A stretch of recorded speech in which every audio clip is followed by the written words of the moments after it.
everybody, what's up? I'm Steven, and in today's video I'm going to be giving you my predictions for Night 2 of AEW's Fyter Fest event. As you know, this past Wednesday they did the Fyter Fest event. It was basically like they're taking the Fyter Fest pay-per-view and splitting it up over 2 nights live on Wednesdays. And I did watch it. It was a good event, you know, a lot of good matches and everything, as I expected. I mean, it's AEW, you know. But now we're moving on to Night 2, which is this coming Wednesday, July 8th. Starting with Dark Order versus SCU. I guess it's Brody Lee and Colt Cabana who actually did join their team, I guess. I haven't really been keeping up with it, like I said in my last video. I've just been busy with things and haven't been able to really sit down and watch a full episode of AEW, but I looked all these up online, so these are the matches they've announced. I think it's Brody Lee and Colt Cabana versus SCU, or not just them two, but I think there's a third one. I don't know who the third member is, against all 3 members of SCU. I'm going with the Dark Order here. I don't know if Colt Cabana, if this is all just like a ruse thing, you know, where they're gonna have him actually, he joined the Dark Order to then turn on the Dark Order. I don't think it's gonna happen this quickly. If it does, you know, whatever, that's predictable. But if Dark Order is sort of, the storyline they're going with is that Dark Order is sort of helping Colt Cabana pick up victories because he was on a sort of losing streak, I guess. That's what I took out of this, at least. So they're helping him win, so he's joining them, and now they're fighting against SCU. They're longtime rivals because they've been fighting SCU for a long time now. Because originally it looked like Christopher Daniels was the exalted one on the Dark Order, but it turned out to be Brody Lee, you know, that whole thing. But I think because Colt Cabana is now part of this faction, I think Dark Order is going to win.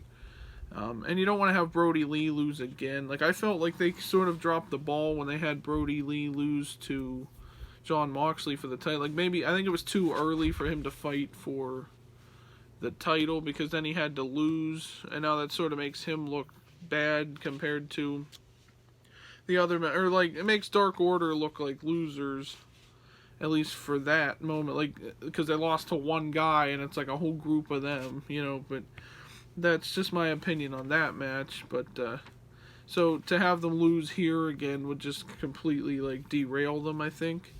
So I think they're gonna have pick that back up sort of and have Dark Order beat SCU, and it kind of can play into that whole Colt Cabana as part of their team thing now, and continue on with that storyline.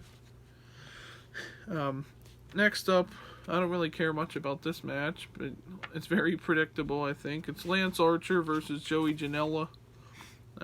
I'm going with Lance Archer because I don't think they'll have him lose. Having him lose to Cody was, I don't know, just same as with the Dark Order. I think that was sort of dropping the ball too. I think Lance Archer should have won that title, because they were building him as this big guy that's gonna wreak havoc all over AEW, and you know, Jake Roberts is his manager, things like that, and then he just loses to Cody. I almost feel like that was Cody's way of making up for the fact that he couldn't win the world title. He can't compete for the world title anymore. I feel like, I don't know if it's true, but I feel like it was Cody booking himself to win that. I felt like Lance Archer should have actually won that title, but that's beside the point. In this case, though, I think Lance Archer is just going to squash Joey Janela. Might be 5 to 10 minute match, I don't know, but you want to make Lance Archer look strong, you know. I didn't get to see his match with Cody, so it probably did make him look strong in defeat, but either way, he's definitely winning this match against Joey Janela. This is one of those matches that just feels like a normal AEW episode rather than the actual pay-per-view, so I don't care much for that match. Next up is an interesting one because it's Chris Jericho versus Orange Cassidy. Now, I'm actually going to go out on a limb here and say that Orange Cassidy is going to win this match, and I think it's going to happen because of outside interference from Mike Tyson. Because of that, a few weeks ago on AEW, they had Mike Tyson came out I forget why he was there. Because he presented the TNT Championship to Cody at the last pay-per-view they had, and then he was on AEW the following Wednesday and like confronted Chris Jericho or something, and they got into it, and then that hasn't really been mentioned since. So I think to build toward the next pay-per-view where it's looking like maybe Jericho fights Mike Tyson or something, whatever they're doing, I don't know what the plan is with that. That would be kind of funny. I think that would be just like a comedy match or something if they did that, but I think Mike Tyson will actually sort of distract Jericho and allow Orange Cassidy to pick up a win, and that's a big win for Orange Cassidy if he does win this, because that gives him a win over the former world champion, the longest world champion, because he was the first one, but and that would propel Orange Cassidy to bigger things too, like maybe a TNT title match or even a world title match somewhere down the road, like if they were to look at that and be like, oh, he should be the next challenger, or whatever. But yeah, I think Mike Tyson, I don't know if that would necessarily take away from Orange Cassidy, because he is good in the ring when he actually, tries. That's his character. He doesn't try and then he just pulls out all this stuff all of a sudden. I don't think it would take anything away from him if Mike Tyson sort of at least just comes down to the ring and then Jericho's distracted or whatever, but maybe it would take away from it. I don't know, but that's how I feel it's going to happen, and that Orange Cassidy is going to pick up the win over Chris Jericho. Then maybe they can do that match again on Dynamite in a few weeks, or however they want to do that. That would certainly be interesting and a big shock factor for the night. Like, Chris Jericho just lost to Orange Cassidy, because of Mike Tyson, and now they're going to build up this fight between Jericho and Mike Tyson. I don't know why Mike Tyson's here either, but okay. Next up is one of the many tag team matches they've had at this event.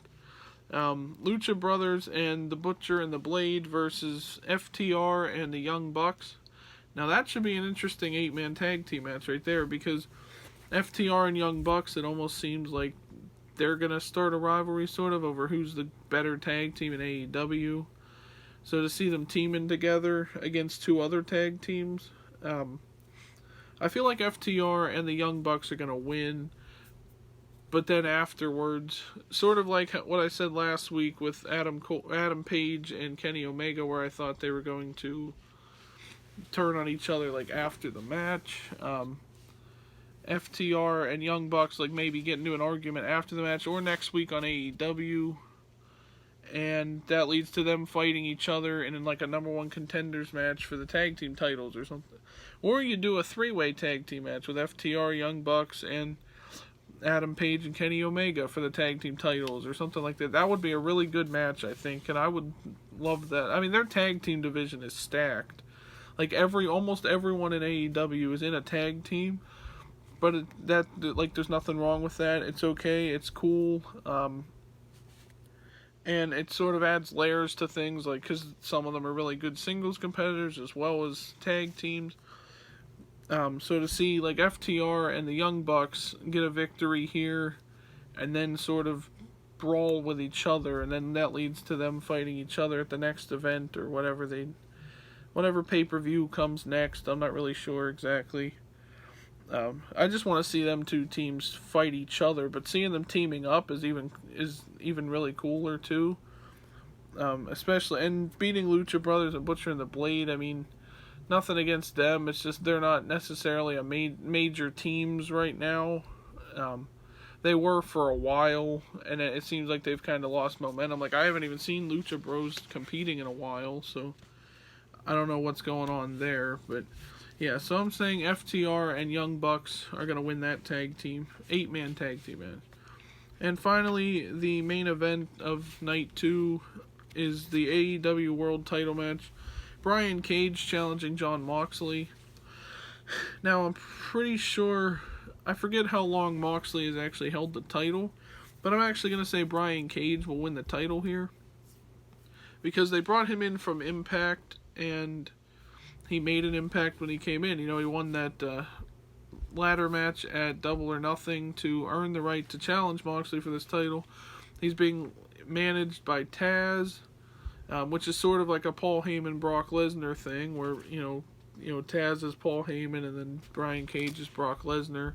He even does a sort of, I think he does sort of like an F5 finisher, if I'm not mistaken, or maybe that's Wardlow. I'm not sure, but that's why I think Brian Cage will win, and they'll sort of cement him as like this big, buff, tough guy that like nobody's gonna beat for the title until somebody else steps up to him and finally beats him.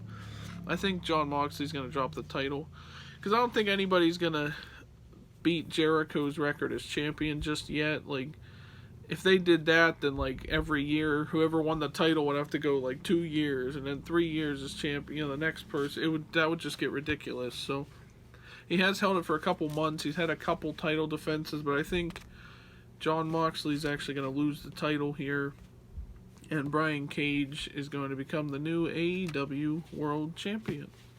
So there you go, guys. Those were my predictions for Night 2 of AEW Fyter Fest. Let me know what you thought of Night 1. Did you think it was a good event like I did? Also, are you looking forward to Night 2 of AEW's Fyter Fest event? It's the first time they've done a pay-per-view basically live on AEW TV. And for cramming all that stuff in 2 hours, like, that's not too bad. It's technically 10 matches over 2 nights. So I kind of enjoyed it, and I'm looking forward to Night 2 as well. Please like this video and subscribe for more like this. I'll be doing more predictions for, WWE pay-per-views and things like that in the future. We always try to do that. So keep an eye out for those, everybody, and have a good weekend.